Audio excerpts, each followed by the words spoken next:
बॉम्बे से हम गुजर रहे थे, बॉम्बे में हमारा चातुर्मास था। लगभग अप्रैल महीने में हम बॉम्बे में एंटर हुए। अलग अलग पड़ाव में, अलग अलग बॉम्बे के अलग अलग एरिया में हमको अलग अलग संघों में जाना हुआ। एक बार विहार कर रहे थे, कोई बिल्डिंग का कंस्ट्रक्शन का काम चल रहा था, कोई बड़ी स्कीम थी, बड़ा प्रोजेक्ट था, और कोई भी व्यक्ति अपने प्रोजेक्ट को अच्छा बताने के लिए कुछ ना कुछ टैगलाइन लगाता है। जैसे ही उस जगह से मैं गुजर रहा था, वहाँ पे बहुत अच्छी टैगलाइन लिखी थी अपने एडवर्टाइज करने के लिए, और एडवर्टाइज के लिए वो टैगलाइन थी, we design we build you enjoy. समझ में आया? We design we build you enjoy. आपको कोई भी प्रकार की मानसिक तनाव में रहने की ज़रूरत नहीं है। पूरा बिल्डिंग का स्ट्रक्चर की डिज़ाइन हम करेंगे, पूरे बिल्डिंग हम खड़ी करेंगे। उसके लिए कोई भी प्रकार की ओसी लेनी हो, सीसी लेनी हो, बराबर। अगर आप खुद अपना बंगला बनाने जाओ तो सीसी लेने में भी 99 यात्रा लग जाती है। फिर बाद में सरकारी ऑफिसरों में परमिशन लेने के लिए, ओसी लेने के लिए माथा के बाल जो होते हैं ना, वो आधे खाली हो जाते हैं। कितनी माथापच्ची के बाद, कितनी मगजमारी के बाद, कितने धक्के खाने के बाद, 3-4 चप्पल घिस जाए, इतने धक्के खाने के बाद हमको उस मकान के ऊपर परमिशन मिलती है, उस जमीन पे मकान बनाने की परमिशन मिलती है, और हम मकान बना पाते हैं और फिर बाद में रह पाते। पर ये बिल्डर ने अच्छी टैगलाइन लगाई, वो सब चिंता से आप मुक्त रहिए। पूरी डिजाइन का हम सोचेंगे डिजाइन क्या करनी है, डिजाइन हम बनाएंगे, उस डिजाइन के अनुरूप जो पूरा स्ट्रक्चर खड़ा करना है वो हम करेंगे। आप तो सिर्फ गुड़ धाना लेके आइए, कुंभ रखिए, गुड़ धनिया खाइए और आप एंजॉय करिए। आपको कोई भी प्रकार की चिंता करने की जरूरत नहीं है।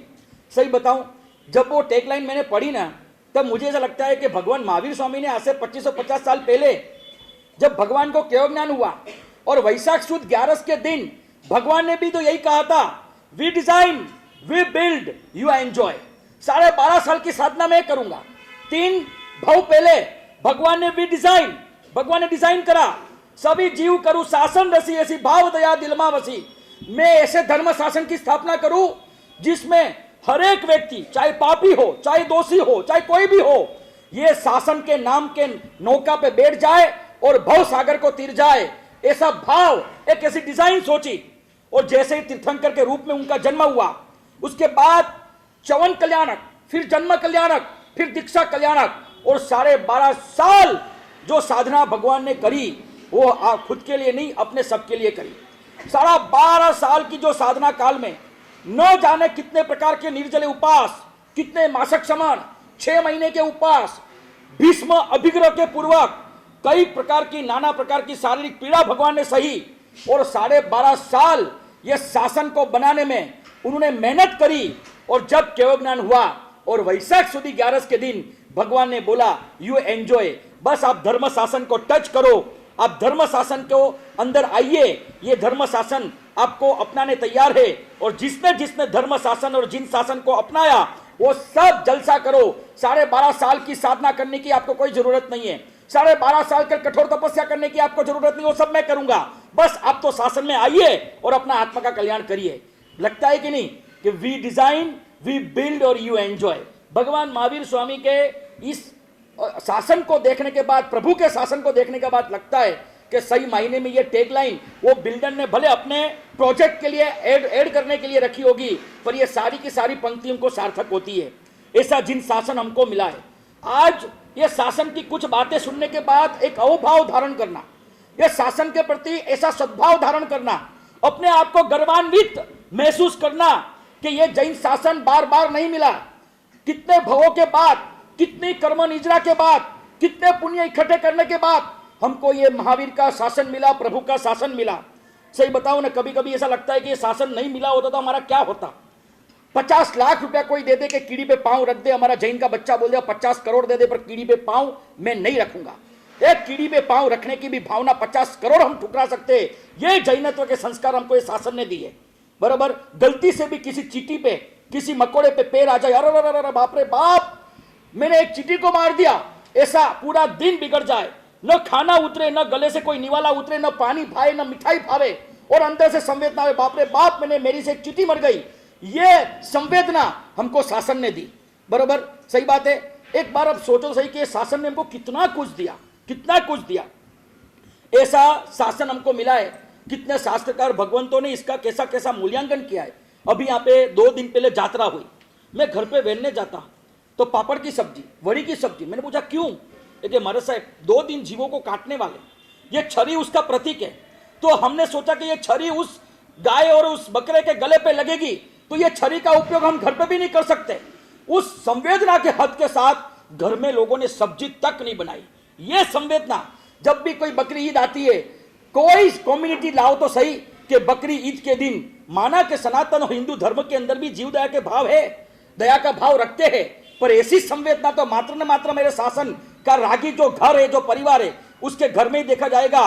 करोड़ों लाखों की संख्या में जब बकरियां कटती है तब हमारा श्रावक उसको बचा नहीं सकता, ये माना, पर बाद में संवेदना रहती कि आज हमारे घर पे दूध नहीं मिलेगा। और कहीं कहीं जगह पर तो मैं एक जगह पर गया, मैं हिल गया। एक छोटा सा बच्चा 3 महीने का, उसकी माँ ने उसी दिन उसको, बेटे को ऐसे संस्कार दिए, मतलब इस तरह से संभाला, एक ही टाइम दुग्ध पान कराया और बेटे को बोलती बेटा प्लीज आज थोड़ा भूखा रह जाना, मैं मेरा दूध तेरे को पिलाती हूँ, बात सही है, तेरा खोराक है, पर आज कितने बकरियां मर जाएंगी तो मैं आज तेरे को पूरे दिन दूध नहीं पिलाऊंगी, जितना पीना हो पीले। 3 महीने का बच्चा समझे ना समझे, भूखे मारे रोया भी सही, रात भर जगा। मम्मी ने उसको आला आला करके, उसको पीठ थपथपा के, उसको पूरी रात जग के निकाली, पर माँ ने दूध नहीं पिलाया। यह संवेदना के संस्कार जैन शासन के अलावा कोई कम्युनिटी में आपको नहीं मिलेंगे। एक माँ अपने बेटे को जन्म से संस्कार देती कि बेटा कोई जीव मरे तो हम ये आनंद नहीं मना सकते। ये जैनत्व के संस्कार हमको ये शासन ने दिए। कभी कभी लगता है कि हरिभद्र सुरीश्वर जी महाराज ने सही कहा कि हे प्रभु तेरा शासन अगर हमें नहीं मिला होता, तेरे वचन नहीं मिलते, हा हा अणाहा कहम हुंता जैन हुंती जिनागमो, जिन वचन हमें न मिले होते, जिन शासन हमें न मिला होता तो शायद ये हरिभद्र ब्राह्मण अनाथ होता। हे हरिभद्र सुरी 444 ग्रंथ के रचयिता, अगर ये स्टेटमेंट देते हो कि प्रभु तेरा शासन और तेरे वचन नहीं मिले होते तो मैं अनाथ होता। यशो विजय जी महाराज, क्या यशो विजय जी महाराज प्रमादी देखा? पर नहीं, पर यशो विजय जी महाराज क्या बात लेके अपने सामने प्रस्तुत होते हैं शासन के लिए। अस्मात् दृशाम प्रमाद ग्रह ग्रस्तानाम प्रवचन राग एवं चरणोपाय। इस दुनिया में प्रमाद से ग्रस्त, प्रमाद नाम का ग्रह से ग्रस्त हुआ है मेरा आत्मा, मेरा जीवन, मेरा सर्वस्व प्रमाद नाम के ग्रह से ग्रस्त हो चुका है। और इस जमाने में, ऐसे कपड़े काल में जहां ठेर ठेर हमको भोग विलास के निमित्त मिलते हैं, कभी भी मेरा आत्मा फिसल सकता है और प्रमादवश मेरा आत्मा कोई गति में, कोई वासना में, कोई भी प्रकार के भोग विलास में लपेट सकता है, धकेल सकता है। ऐसे काल में अगर कोई तरने का कोई उपाय हो तो मात्र ने मात्र प्रवचन राग, दैट मीन्स शासन राग। शासन राग ऐसा है कि अगर हमने शासन राग का दिया जला के रखा, शासन राग को पकड़ के रखा तो शायद ये तरने का उपाय हमारा बन सकता है। ऐसे काल में भी भगवान ये यशो विजय जी महाराज ऐसा बोलते हैं। और कलिकाल श्रवज्ञ हेमचंद्र कुमारपाल महाराजा ने तो, कलिकाल श्रवज्ञ हेमचंद्राचार्य जी महाराज के परम श्रावक, आपको पता है आफ्टर 50 कुमारपाल महाराज की एंट्री हुई है शासन में। आफ्टर 50 मतलब ऐसा नहीं है कि 50 साल के पहले उनको जन्म से शासन मिला, 50 साल के बाद शासन मिला, फिर जाओ कमाल करी। और कुमारपाल महाराजा प्रभु को प्रार्थना करते, जिन धर्म विनिर्मुक्तो मां भुवम चक्रवर्त्यपि श्याम चेटोपि दरिद्रोपि जिन धर्माधिवासित। ये जो बात उद्गार लिखते हैं कि चाहे चक्रवर्ती की सेना, चक्रवर्ती के नवरत्न, नवनिधान अगर मुझे मिल जाए, चक्रवर्ती का दोम दोम साहिबी और वैभव मिल जाए, पर वहां पे अगर जिन शासन न हो तो वो संपत्ति, वो वैभव मुझे नहीं चाहिए। और कहीं कोई ऐसी गरीब झोपड़ी हो, मेरा बच्चे के तरीके में 7वां या 8वां जन्म हो और उस माँ बाप मेरे जन्म पे रो रहे हो कि ये कहां जन्मा, ऐसा बच्चा पेट में ही मर गया होता तो अच्छा होता, पूरी जिंदगी 7 को तो संभाल रहे, अब 8 को कैसे संभालेंगे हम? दिन और रात के छेड़े हम इकट्ठे नहीं कर पाते। इतनी दरिद्र का घर हो, खाने के भी वांदे हो, आटे के अंदर पानी डालकर और राब बना के पीने के दिन निकालने पड़ते हो। ऐसा दरिद्र परिवार अगर मुझे मिलता हो, पर वहां पे अगर प्रभु आपका शासन मिलता है, वो दरिद्रता भी मुझे मंजूर है। ये भावना प्रभु, कहीं ना कहीं मनुष्य जन्म में मेरा जन्म ना मिले, पर किसी मंदिर के अंदर, किसी खंबे के कोने में, चिड़िया के रूप में अगर मुझे जन्म मिलता है तो चलेगा, पर तेरा शरणा और तेरा शासन मुझे चाहिए। मैं चिड़िया बनने तैयार हूं, मैं दरिद्र बनने तैयार हूं, मुझे ऐसे चक्रवर्ती का वैभव नहीं चाहिए जहां जिन शासन ना हो। कुमारपाल महाराजा के उद्गार आफ्टर 50 एंट्री के बाद ये उद्गार प्रभु को बोलते हैं। और वस्तुपाल तेजपाल यन्मयो उपार्जितम जिन शासन सेवया सेवया यन्मयो उपार्जितम जिन शासन सेवया जिन शासन सेवैव तेन मेस्तु भवे भवे। वो भगवान को बोलते कि प्रभु आपके जिन शासन की सेवा करते करते जो पुण्य का उपार्जन हुआ है, वही पुण्य के रूप में मिली संपत्ति, शरीर, संयोग, साधन और सामग्री, सानुकूलता, जो कुछ भी मिला है वो भी जिन शासन में भवो भव तक हम लगाते रहे, हमारी संपत्ति, हमारा सामर्थ्य, हमारी शक्ति सब कुछ न्यौछावर करते रहे, ऐसी सद्बुद्धि प्रभु हमो भवे भव हमको देना। ये ताकत, ये जिन शासन की महापुरुष ने जो मूल्यांकन किया, क्या देखा था ऐसे शासन में? ये शासन में ऐसा क्या था कि कुमारपाल महाराजा बात करते हैं कि मुझे दरिद्रता पसंद है पर शासन चाहिए। वो बोलते हैं कि शासन नहीं मिला होता तो हम अनाथ होते, हरिभद्र सिनेमा जैसा बोलते हैं। वस्तुपाल तेजपाल बोलता है भवो भव शासन की सेवा मिले, मेरा पुण्य का उपार्जन में जो कुछ मिले सारा का सारा पुण्य मैं शासन के पीछे लगा दूं। ऐसा ये शासन में क्या था? ये शासन, ये धर्म शासन कोई सामान्य चीज नहीं है। आज का प्रवचन है ना, मैं आपको एक नम्र निवेदन करना चाहता हूं। आज का प्रवचन एक सामायिक में निपटा मत देना, अब तक सीमित मत रखना, आपके 2 घंटे के टाइम पास के रूप में उसको सीमित मत रखना, मन को गीला करके जाना। एक विचार करते हैं कि शायद विशाखापट्टनम में अपना जन्म हुआ होता तो, या गुजरात के पोरबंदर में समुद्री तट पे एक झोपड़ी में मेरा जन्म हुआ होता तो जन्म से लेके 8 साल की उम्र के साथ हम सुबह से क्या करते, बस जाली लेके जाओ, दरिया में बिछाओ, मछलियां पकड़ो, मारो, बेचो और पेट भरो। बराबर? अब समझ में आते। एक विशाखापट्टनम में जन्म हुआ होता समुद्री तट पर, और एक हमारा जैन कुल में जन्म हुआ है जहां जन्म के साथ नवकार मंत्र का श्रवण होता है। जन्म के साथ 1.25 महीने के बाद जिन दर्शन मिलता है, 1.25 महीने के बाद जैसे जैसे बड़ा होता है, प्रभु की पूजा, गुरुओं के आशीर्वाद, पाठशाला गमन और दया, करुणा, संवेदना, उसके संस्कार हमको बचपन से दिए जाते। ऐसा शासन एक जगह विशाखापट्टनम की झोपड़ी में जन्म होता है और एक जैन कुल में जन्म होता है। उसका मूल्यांकन आप करना के जैनत्व का संस्कार क्या हो सकता है। मैं आपको एक बात बताता हूं, जैनत्व के संस्कार जिसके वहां दृढ़ है ना, वो क्या कर सकता है उसका मैं बात आपको मैं कहना चाहता हूं। इब्राहिम भाई, उनका एक लड़का अरमान, केरेबल पालसी नाम का रोग हुआ बच्चे को, लाखों रुपया पानी की तरफ बहा दिया। उस रोग में क्या होता है मालूम है आपको? सिर कद्दू की तरफ बढ़ने लगता है, अपना वाटरमेलन होता है ना उस तरफ बढ़ने लगता है, पानी भरने लगता है, आंखें उसकी छोटी होती जाती है, न बोल पाता है न देख पाता है। लाखों रुपया इब्राहिम भाई ने पानी की तरह उसके पीछे बहा दिया। एक का एक संतान, खूब संपत्ति इब्राहिम भाई के पास, पर बच्चे के सुख के पीछे वो संपत्ति उनको छोटी लगती थी। उनको लगा कि पैसे का करना क्या जब मेरे बच्चे की पीड़ा में देख नहीं पाता हूं। 8 साल का हो गया, पर ये पालसी नाम का जो डिसीज, जो उनका जो रोग, वो मिटा नहीं पाया कोई। अचानक से एक बार उनके ससुर जी, उन्होंने बोला एक काम कर, तू राजकोट जा, सिविल हॉस्पिटल में doctor Mayuri Sanghvi homeopathy doctor है। 3-4 साल पहले मैंने उनकी दवाई ली थी, मेरी नजर चली गई थी। 3 साल उनकी दवाई ली, मेरी दृष्टि वापस आ गई, मेरा विजन वापस आ गया, नहीं तो मैं तो अंधा हो चुका था। और आज सही बताऊं ना, मेरे को लगता है कि मेरे जीवन में अल्लाह के रूप में वो मयूरी बहन आए कि मुझे नई जीवन दिया, नई रोशनी दी। शायद तेरा बेटा वहां से ठीक हो जाए। ऐसा कहते हैं ना, डूबते को तिनका का सहारा। ऐसा लगता है कि डूब तो नाव तो डूबी तो रही है। माना कि वहां पे फ्री में ट्रीटमेंट होती है, लाखों रुपए का, पैसे का कोई सवाल नहीं था। और इब्राहिम भाई अपने बच्चे को लेकर पहुंचे मयूरी बेन के पास। मयूरी बेन ने पूरा रिपोर्ट देखा, होम्योपैथी डॉक्टर की मेथड होती है, 1.5-2 घंटा प्रश्नोत्तरी हुई, कुछ सवाल बच्चे को पूछे, बच्चा बोल नहीं पा रहा है, पर उसके बदले में उसकी माँ उसको जवाब दे रही है। और सारे प्रश्नोत्तरी के बाद मयूरी बेन ने बोला, इब्राहिम भाई 1.5 साल तक धीरज रखना, 1.5-2 साल तक तो शायद इसमें कोई भी परिवर्तन ना आए, पर मैं जैसे जैसे दवाई देती रहूं आपको, इस तरह से आप दवाई लेते रहना, विश्वास रखना और ऊपर वाले पे विश्वास रखना। अगर मुझे निमित्त बनाया है तो शायद आपके बेटे को मैं स्वस्थ कर पाऊंगी। विश्वास के साथ दवाइयां शुरू हुई। 1.5-2 साल तक कोई परिवर्तन नहीं, कोई फर्क नहीं।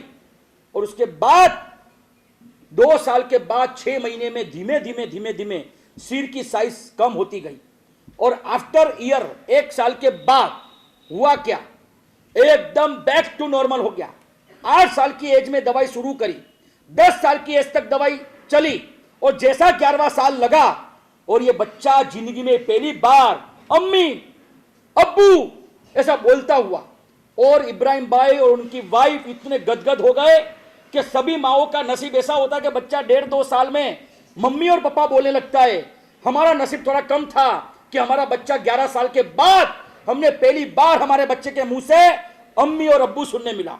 गदगद हो गए, पानी पानी हो गए अंदर से कि क्या मयूरी बहन आपने कमाल करी, मेरे बच्चे को जिंदगी बर्बाद होते आपने बचा ली।